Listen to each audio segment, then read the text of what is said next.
The ship docked at 0400 hours, Earth Standard Time, and nobody came to greet them. Nate Calloway noticed that first. Not the size of the station, though it was the size of a small moon, carved from rock that had been dead longer than Earth had been alive. Not the air, which smelled like something between a library and a storm drain. Not the gravity, which was slightly off in a way that made his back teeth ache. Nobody came to greet them.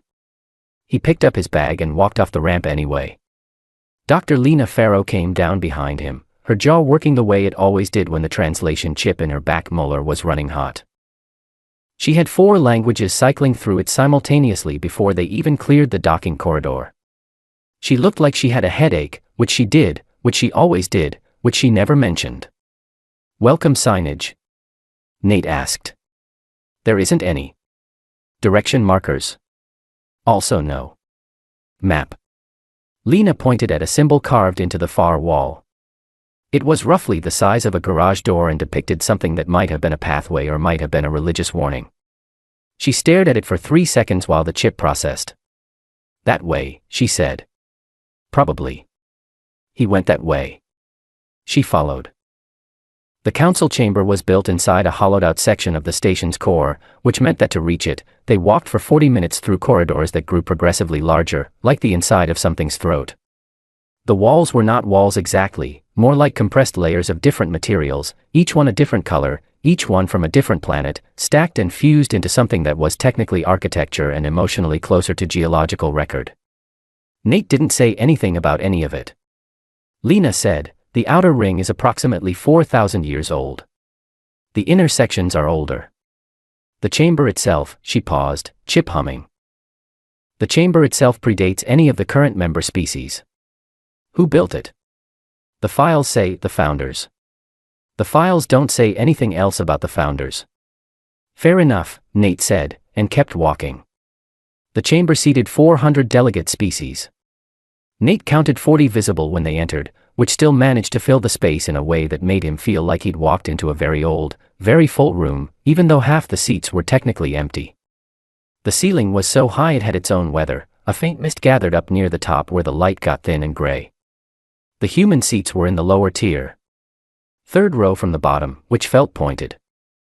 The chair assigned to Nate was 3 sizes too small, made for something with a narrower pelvis and shorter femurs, and offered roughly the structural support of a decorative item. He sat in it without comment.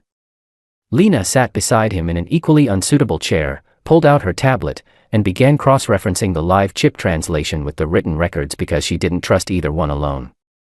Her leg was bouncing under the table. She'd stop if she noticed. She hadn't noticed yet. The session opened with what Lena translated as a formal greeting, though the original language apparently had no word for welcome, only for the act of being permitted to remain. The Vorith speaker, the presiding voice of the council, a being that looked like a slowly breathing piece of dark stone, delivered it in tones so low they registered more in the chest than the ear. The other delegates shifted. Settled. Some species communicated during the opening remarks, lights, pressure changes, what might have been sent. Nate watched all of it the way he'd once watched a ridge line in a place he didn't like to name, cataloging movement, reading stillness. Lena passed him a printed note. She'd written it by hand, on paper, because she didn't trust the station's signal security for anything that mattered. He read it once. He folded it. He set it down on the table in front of him, precisely parallel to the table's edge, and did not pick it up again. The note said, "They are not deciding whether to admit us. They are deciding whether we qualify as a sovereign intelligence or a managed resource. Those are the only 2 options. I found this in the secondary filing index last night. I don't think we were supposed to find it." Lena watched him read it. Watched him fold it. Watched him set it down. His face didn't change. She turned back to her tablet. The first formal address was from the Mendhari representative, Counselor Sareth, a being that occupied space the way expensive furniture did, with a kind of deliberate elegance that suggested everything around it was slightly less refined for existing.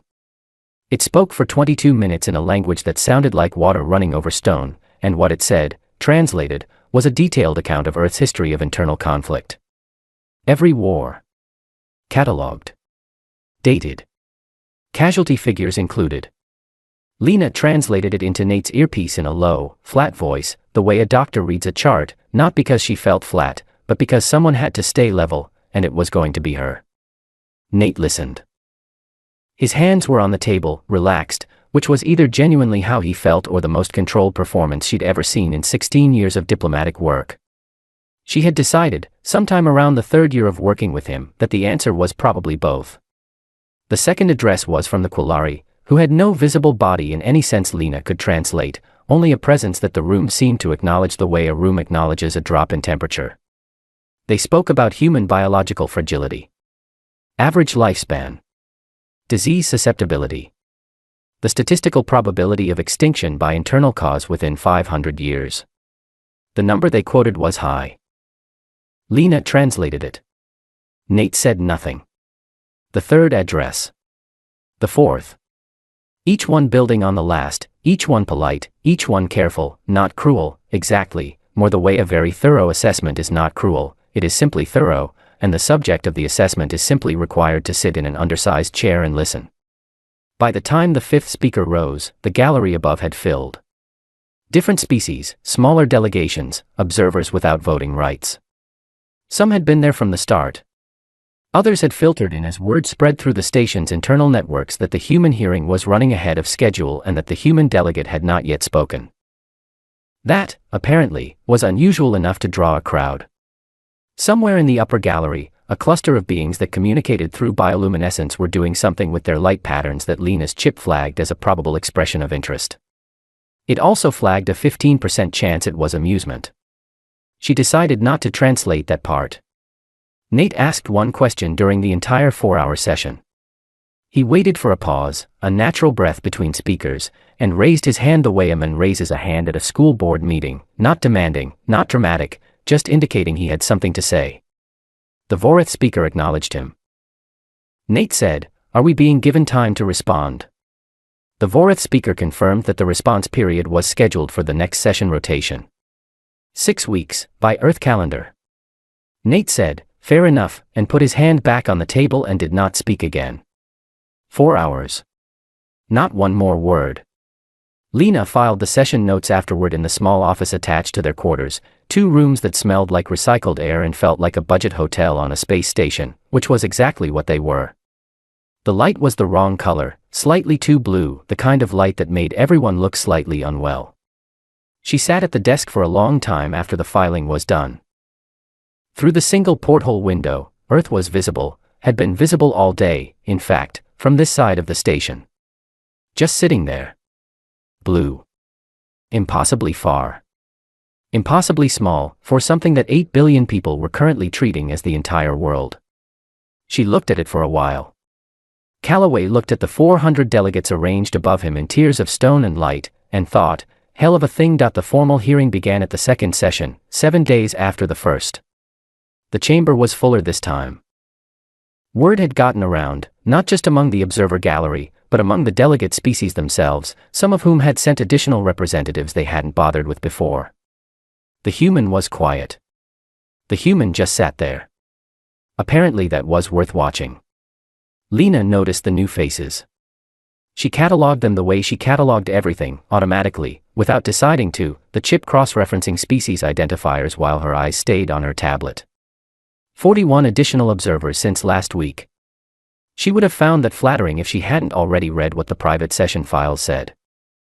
Nate noticed the new faces too, because Nate noticed everything, but he poured his station coffee and didn't say anything about it. The coffee was terrible. It wasn't actually coffee, it was a synthesized approximation produced by the station's nutrition systems, which had been calibrated for the metabolic needs of 37 different species and the actual needs of 0 of them. It tasted like someone had described coffee to a machine that had never smelled it. He drank it anyway. The first speaker of the second session was a species Lena's files listed as the Vorkai, tall, gray, possessed of a patience so old it had become something close to indifference. The Vorkai representative spoke for 31 minutes on the subject of human emotional volatility. The tendency toward irrational decision-making under stress. The documented cases of humans choosing high-risk actions based on feelings rather than probability assessments. Lena translated into Nate's earpiece, steady and low. It was accurate. She kept thinking that, all the way through, each point landing with the dull weight of something she couldn't argue with. Humans were emotionally volatile. The data was right there. She'd written 3 academic papers on cross-species communication that referenced the same data sets, actually, from the other direction, marveling at human expressiveness, framing it as richness. Sitting here, listening to it read back as liability, she felt those 3 papers calcifying somewhere in her chest. She kept translating. The second speaker was the Quillari again, which was unusual. Typically each species had one address, but the Vorath speaker permitted it. The Quillari's second address was shorter. 12 minutes. It covered the resource expenditure of maintaining a relationship with a species whose lifespan averaged 78 years, which meant that every agreement, every treaty, every diplomatic relationship would need to be rebuilt multiple times within the span of a single Quillari generational unit. The math was not wrong. Lena translated it. Nate's hand moved. Just once, the fingers of his right hand contracted slightly, just enough to tighten around the station coffee cup, then relaxed. Lena was looking at her tablet and caught it in her peripheral vision and said nothing and kept translating. The third speaker was Counselor Sareth of the Mendhari. Sareth had the manner of someone who considered patience a personal gift they were offering you. It spoke slowly, the way beings speak when they are confident that whatever they are saying is worth waiting for. Lena had disliked Sareth immediately and specifically in the way you dislike someone who is good at their job in a way that costs other people things. Sareth's address was on human warfare. Not the broad strokes, not the total figures that the first session had covered. This was specific. This was granular. This was a species-by-species breakdown of every conflict in recorded human history, cross-referenced by cause, duration, and whether the cause had been resolved by the conflict or simply buried under it. Sareth noted, with the tone of someone noting a weather pattern, that in most cases the answer was the second one. Buried under it. Not resolved. Just covered over. The same problems recurring in different centuries with different names. Lena translated every word. Somewhere around the 40-minute mark, she realized her jaw hurt, and it wasn't the chip. She was clenching her teeth between translations. She stopped. The jaw loosened. She kept going. Nate's hand moved again. Same hand. Same slight contraction. This time it lasted a little longer. Then stopped. His face remained the face of a man who had been told he had a routine dental appointment. Lena kept her eyes on her tablet.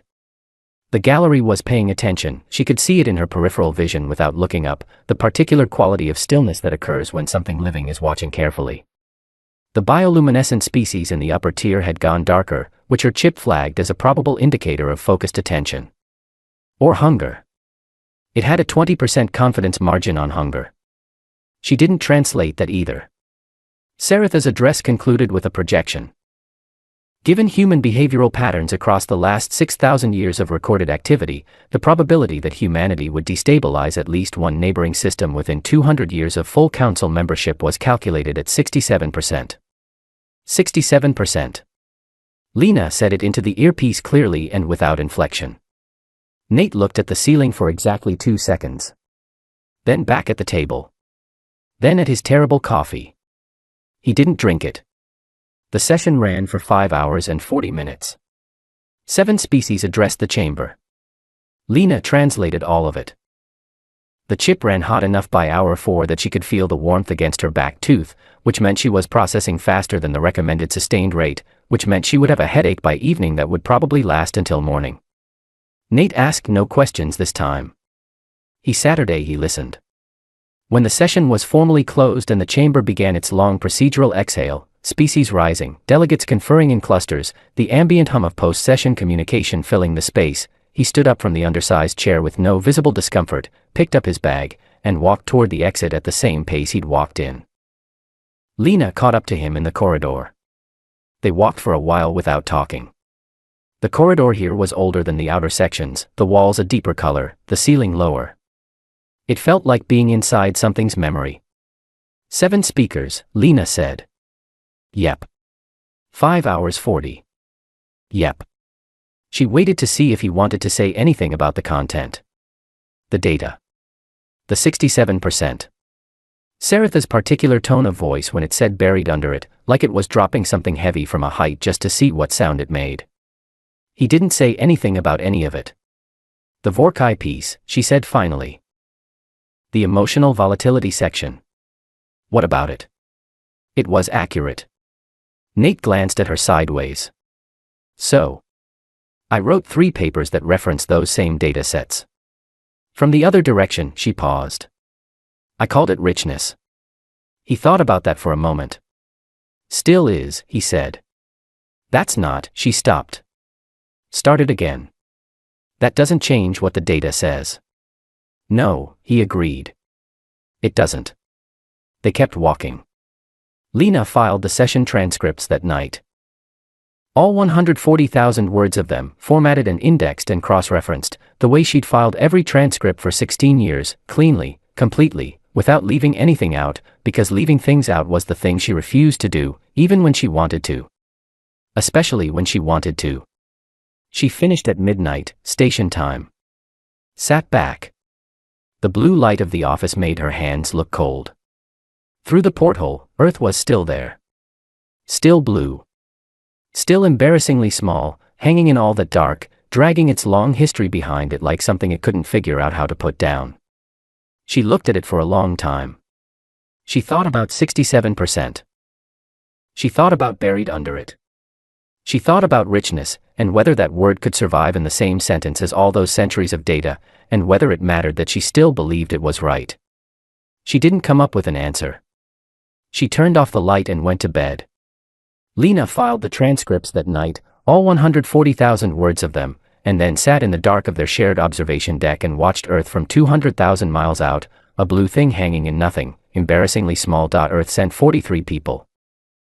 They arrived on the second shuttle, 12 days into the 6-week wait, filling the small human-designated wing of the station with the particular energy of a group that believed the situation could be solved if they worked hard enough and brought enough documents. Lena met them at the docking corridor. There were legal specialists, 6 of them, 3 international law, 2 xenodiplomacy, 1 who specialized in resource classification disputes and had flown 22 hours from Geneva to be here. There were communications advisors. 2 former foreign ministers. A behavioral psychologist who had published work on alien cognitive patterns. A junior diplomat who kept asking where the bathroom was and seemed genuinely overwhelmed by the answer, which required a species-specific restroom assignment and a small map. They had a 300-page document. They were very proud of the 300-page document. They had worked on it for 11 days straight. It had appendices. It had footnotes citing the footnotes of other footnotes. It was, Lena thought, looking at the printed copy one of the legal team pressed into her hands, possibly the most thorough piece of writing she had ever held, and almost certainly completely beside the point. She didn't say that.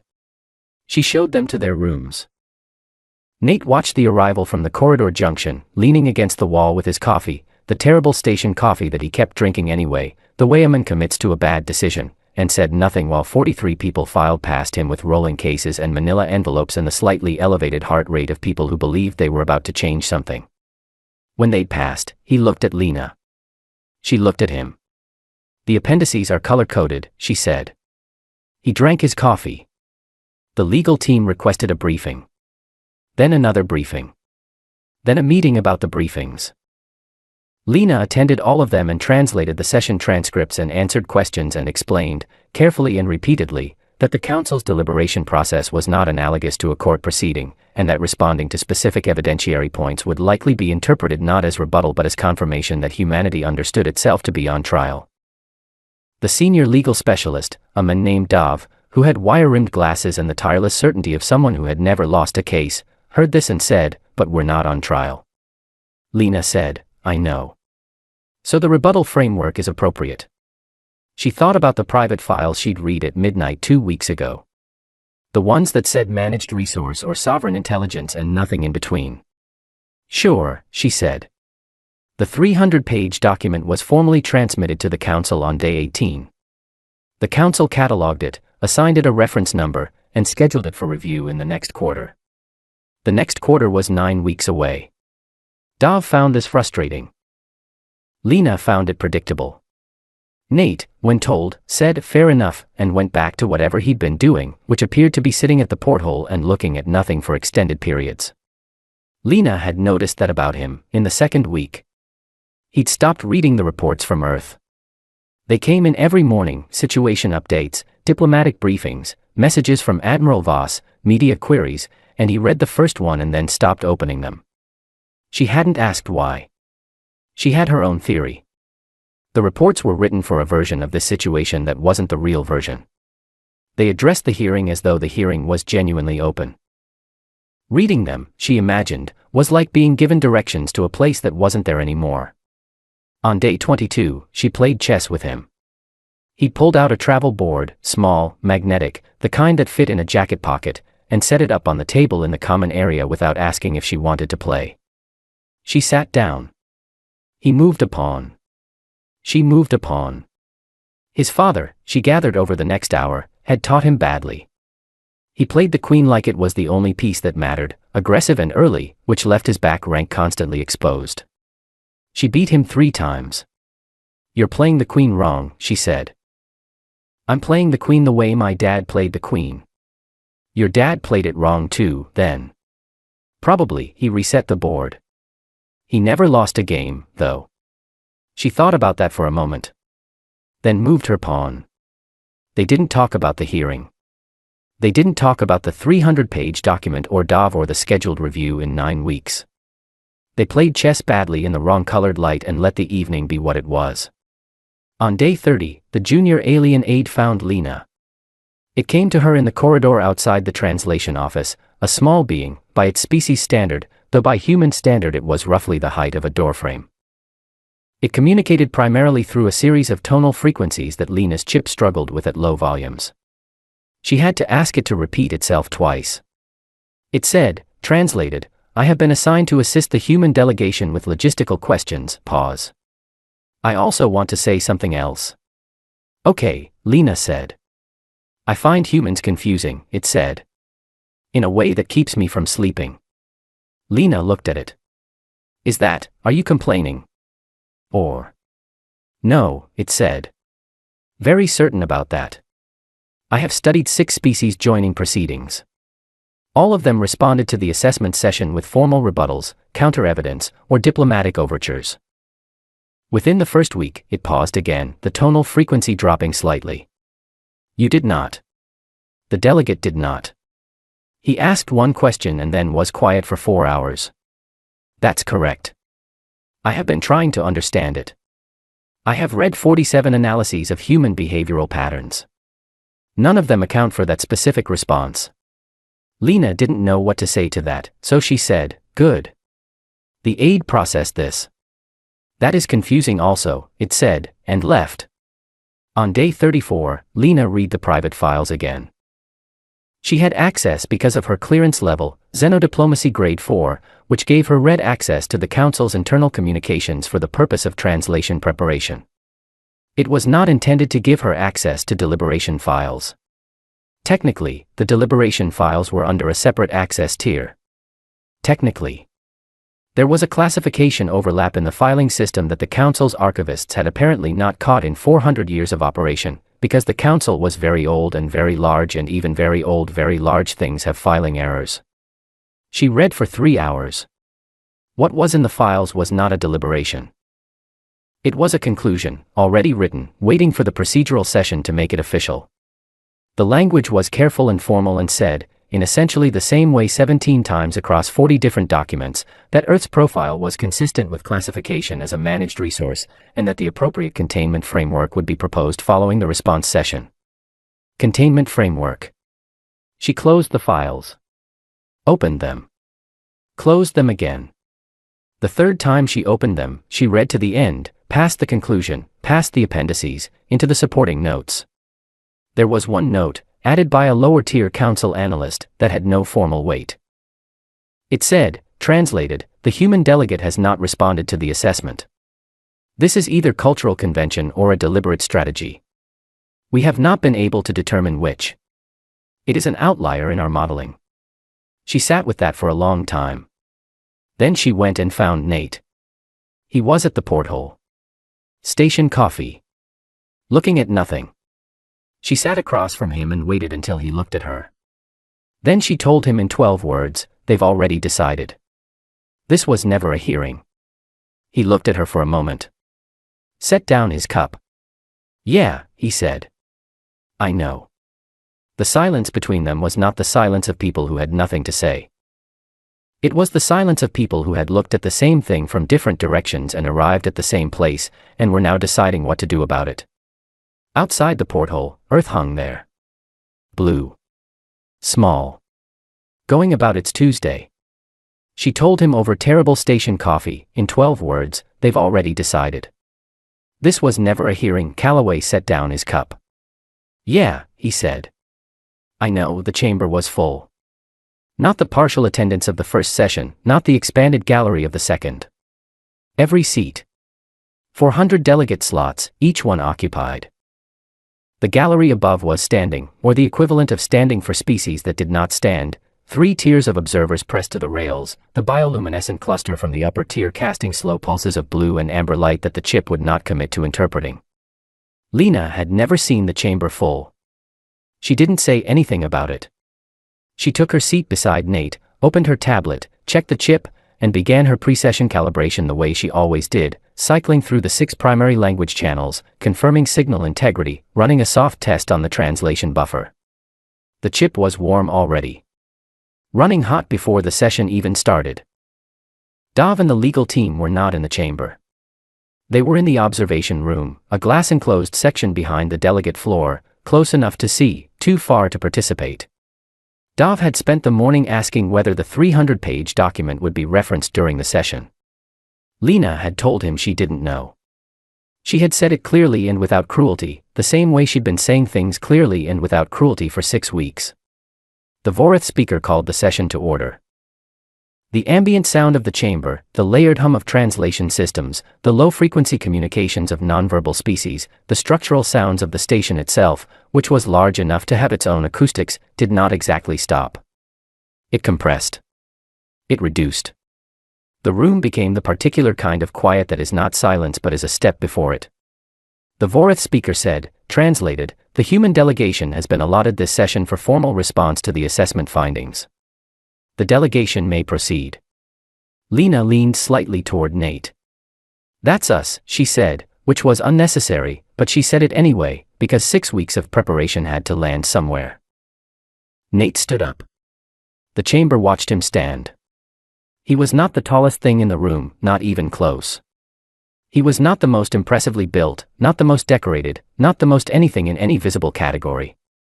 He was a man in his 40s with a posture that suggested he'd spent years in places where bad posture got people killed, and a face that gave away very little, and hands that rested at his sides with a stillness that was not the stillness of someone who was calm but the stillness of someone who had decided. He looked at the Vorith speaker. The Vorith speaker looked back. 400 delegates. The gallery above. The bioluminescent cluster. The mist that gathered near the high ceiling where the light went gray. The 300-page document, sitting in a reference queue 9 weeks from now. All of it watching. He opened his mouth. "We remember everything." 3 words. He sat back down. The chamber did not react immediately. This was because the translation systems had a half-second lag. The words had to travel from audio capture through the Council's translation grid and out to 400 receiving species simultaneously. Half a second in which only Lena, with the chip already running, heard what he'd said and understood what he'd said and sat very still. Then the translation landed. And the chamber went quiet in a way Lena had never experienced in a room full of living things. Not the compressed quiet of the session opening. Not procedural silence. Something else. Something that started somewhere in the front delegate rows and moved back through the room like a wave moving through water, each section going still as it arrived. The bioluminescent cluster in the upper gallery went completely dark. Lena had her hand on her tablet. She was supposed to be translating, not Nate's words outward, the chip had handled that, but the Council's response inward, into his earpiece. She was supposed to be working. Her jaw wasn't moving. The chip flagged this. It ran a soft alert. She ignored it. 400 species in that room. 10,000 years of collective institutional memory represented in those seats. Species that had survived things that no human history book had names for. Species that had built civilizations before Earth had developed agriculture. Species that had, more than once in their long records, watched a younger species burn itself down from the inside and had catalogued it without grief, because it was simply what younger species did. All of them were silent. Counselor Sereth moved first. A small shift in posture, barely visible, the kind of movement that in a human might be the equivalent of sitting forward. Lena's chip flagged it as high-attention reorientation. Sereth looked at Nate with an expression that the chip described, uncertainly, as recalibration. The Vorith speaker's surface, which did not have a face in any standard sense, was oriented toward Nate with an intensity that felt different from its earlier attention. Earlier it had been the attention of a process reviewing an input. Now it was something else. Lena couldn't name what it was. She became aware, slowly, that the 11 minutes had passed by what felt like no time at all. 11 minutes. She checked the session timer and then checked it again because the number seemed wrong. 11 minutes of silence. The council had not been silent for longer than 30 seconds in 4,000 years of recorded session history. This was in the public records. She knew this because she'd read them, all of them, at 2 a.m. on day 4 of the 6-week wait, because she read everything. 11 minutes. The Vorith speaker finally spoke. It said, translated, "What do you mean by everything?" Nate looked at it. The Vorith speaker waited. Nate didn't explain. He just held the Vorith speaker's attention with the same expression he'd had for 6 weeks, the expression of a man who had said the thing he had come to say and was comfortable with it being the only thing. Counselor Sereth spoke then, from its elevated seat, the tonal quality of its language sharper than it had been in the assessment sessions. Lena's chip processed for 2 full seconds before rendering, define the scope of the claim. Nate looked at Sereth. The same expression. The same patience. The same complete absence of elaboration. He did not define the scope. In the observation room behind the glass, Dav was saying something to the diplomat beside him. Lena could see his mouth moving. She could not hear him and did not need to. She could read the shape of someone trying to understand why the response was over and the document had not been opened. She understood why. The document argued. The document presented counter-evidence and cited sources and made the case, point by point, that humanity's flaws were accompanied by redeeming qualities and historical progress and a demonstrated capacity for growth. It was a very good document. It was the document of a species that believed it needed to justify itself. 3 words were the document of a species that did not. Every war. Every plague. Every near extinction. Every time a civilization fell and was rebuilt from memory because the people who rebuilt it had not forgotten how. Every mistake made twice because forgetting it once had cost too much. Humanity didn't have dark ages because it couldn't afford them. It kept the record. It kept all of it, the shame alongside the glory, the failures counted as carefully as the victories, everything preserved because the alternative was repeating it blind. We remember everything. Not a threat. Not a boast. A statement of fact so specific to this species, so completely unlike the evolutionary path of any other intelligence in that room, that 400 delegates had gone silent trying to process what it meant about the thing sitting in the undersized chair. Lena finally moved her jaw. She translated the Vorith speaker's follow-up questions into Nate's earpiece, one by one, as the chamber slowly began to breathe again. She kept her voice flat. She kept her hands on the tablet. Her leg was not bouncing. Somewhere behind her, 14 light minutes away, Admiral Pete Voss was watching the session feed on a 12-inch monitor in a room in Houston, 14 minutes behind everything that was happening, and would not understand what had just occurred for another hour. The Vorith speaker looked at the human for a very long time, the way a geologist looks at a stratum of rock they weren't expecting to find, and said nothing at all. The communique arrived on a Tuesday. Station time, which didn't mean much, the station ran on a standardized galactic clock that had no relationship to any planet's rotation and existed purely so meetings could be scheduled.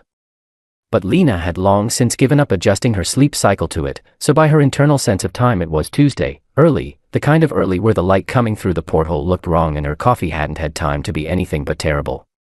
The message landed in the formal diplomatic channel at 0610, which was unusual.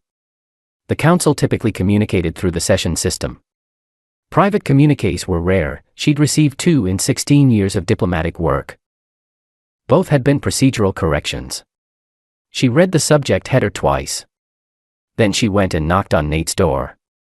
He opened it almost immediately, which meant he hadn't been sleeping either. He was dressed. He had coffee. Terrible coffee, station coffee, the same coffee he'd been drinking for 6 weeks without complaint, as though somewhere along the way he'd decided it was the thing he was committed to and he was going to see it through.